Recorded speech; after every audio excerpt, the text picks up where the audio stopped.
outside of fighting, how has life changed for you? Because, you know, we've always known, we've been interviewing since the beginning, but I don't think a lot of fans knew much about you. Now they're following, cameras are following you from church, they're following you around for embedded. I saw you yesterday doing stuff with ESPN. So this is, how's life changed for you outside of fighting?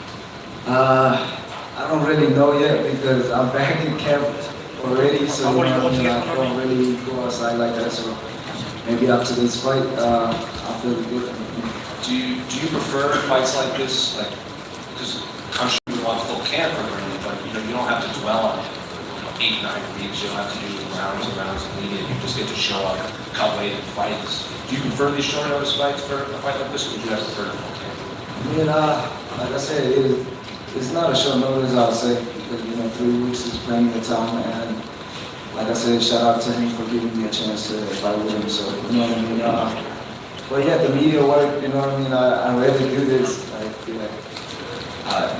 know, Kai, our friends, and Brandon said that maybe fans would be more excited for your fight against Brandon Royval than the original top fight, just because he's been so active, he's been so exciting. Royval calls you probably the most exciting flyweight in the UFC right now. So, do you think that your matchup is going to generate more interest than the top fight? Yes, I think so, yeah, you know, I mean, just because our fighting styles is, don't get me wrong, Manuel's a great fighter, but, you know, the thing that I put in is, it's a little different, you know what I mean, so the pressure, 2 pressure fighters going to fight in the middle of the cage, so it's going to be great for the fans. And have you, last one, have you looked ahead? I know you have Brandon Saturday, if you beat him, after that, title shots, main events, 5-round fights for you, have you allowed yourself to kind of envision that, or is just life isn't past that? After I beat him, I'm going to get the title for sure. Do you enter the MMA at a time when it's sort of changing? There's now like more fighters than ever, more events than ever, and it's harder for younger guys to start standing out for fans. One of the ways to do that is to remain more active. Is that something you're aware of, and something that you want to do to make your name grow bigger faster than some of these other guys? Yeah, also that, you know, I mean, keeping my name up there. And the second thing is that, like, when you stay active, you just get better each and every time. So, you know, I just want to get better. And then I'm not going to be young forever. So, you know, I want to get this done when I'm young.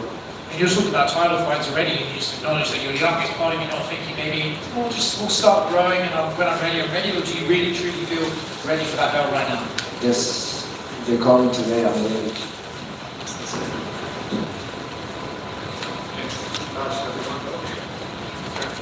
Alright, Norris, guess what? That's not working. Can you hear me over here? Yeah. Good, cool. So one of the things, you had this quick turnaround from the last fight to this fight. For you, how do you go about not overtraining, not overdoing it? Is that something you're aware of, or your coaches need to tell you, like, hey, maybe take it easy? Like, how did you go about not overdoing it going into this fight? Yeah, man, each and every fight, me and my coaches, like, the relationship we have is like we keep talking after the fight and things like that. So we keep getting smarter about, you know, overtrainings and, you know, the recovery part. So I don't think I'll be overtraining because, you know, I like to think my last fight was like a hard sparring before a big fight, things like that. So it's good. Does the game plan change a bit just with the fact that Brandon's pretty tough to knock out and finish? I know you always go for the knockout, but you also don't want to overdo it in the fight either. Is this something you're thinking of? How durable Brandon is? Yeah, but you know, Cody was tough. You know what I mean? All these guys that I fought were tough. So even Bruno Silva was tough. You know what I mean? So if I can get him out inside you know what I mean, the 3 rounds, then we're gonna dominate him. Just last one for me. Do you like the fact you're fighting an opponent? There's no real trash talk or build up. Like, you guys are both really nice, violent in the cage, but is that something you like where you can just focus on the fight and not worry about trash talk and all that? I mean, the trash talk, you know, I never have nothing against the guy, so, you know what I mean, if you want trash talk, I don't really mind, man. Yeah. Joshua over here. You know, when you have a dominant champion like Pantoja, people talk about like the whole division is watching him, the whole division is trying to find those holes in his game Do you feel like, you've been one of those guys doing that when he fights every time, out, that you're getting more and more information to beat him, and you feel like the whole division is doing that because it's been on top for so long? I don't know. When I watch this fight, I just watch this fight. I didn't study him like that, just because I like to focus on one fight at a time. So, when I get to fight him, that's when I'll study. Over here.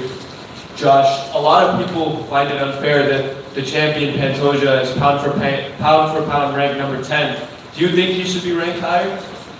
Definitely. What he done in the division is just crazy. You know what I mean? I think he should be a little higher than that. Over here, Josh. You're currently leading the flyweight division for most significant strikes landed for 15 minutes. How do you keep that pace up against a guy like Royval with great cardio? I don't know. I'm gonna have to see in the cage. What you see on TV versus what you really see in the cage is a little different. Just over here. Now you said you feel like you're ready for the title. Do you think Pantoja retains the title this weekend? How do you feel that title fight goes down?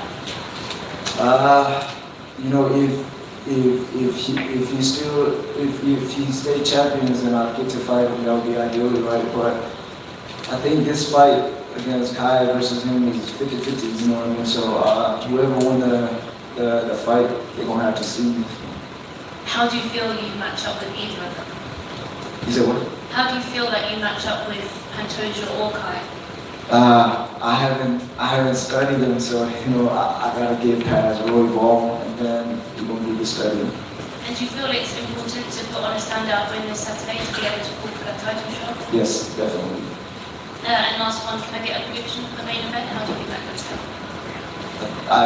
I like both of them, but I think either get it done.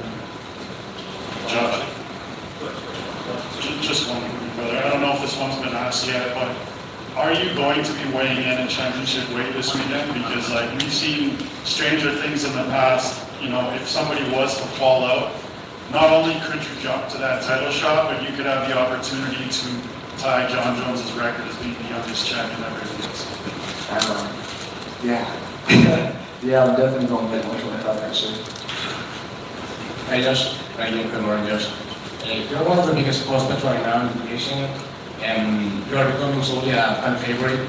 What do you think about all the progress you've made so far? The progress?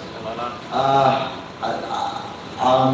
like the progress that I made, I feel like we just keep getting better each and every fight after each and every fight. So shout out to my teammate and my coaches for guiding me the right way.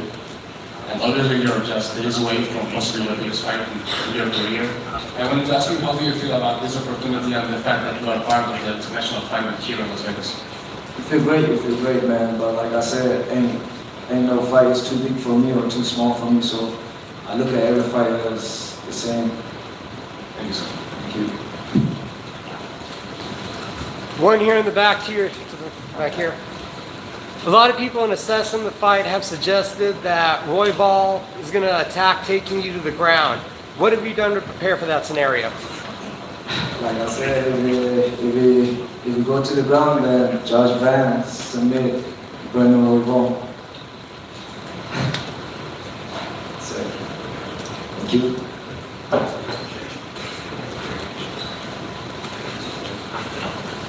If you need that again, brother. Cool, thank you, sir.